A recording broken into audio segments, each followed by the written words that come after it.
প্রতি পবিত্র কালাম থেকে তেলাওয়াত করবেন।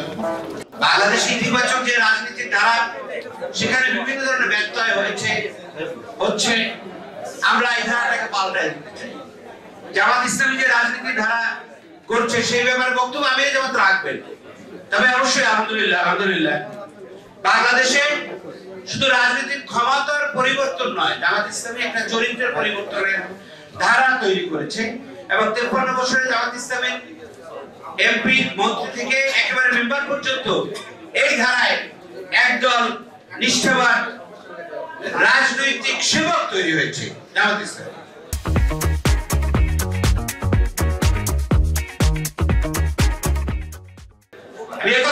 অন্যদিকে কারণ নাই আছে, কিন্তু আমাদের রাজনৈতিক চরিত্র, আমাদের দেশবাসীর মন মানুষকে পরিবর্তন করে দেওয়ার জন্য সবাই মিলে যদি আমরা সেই ইতিবাচক ধারা নিতে পারি তাহলে বাংলাদেশকে কেউ পিছিয়ে ফেলতে পারবে না। আমাদের আমির জামাত সেই কথাগুলোই বলে আসছে।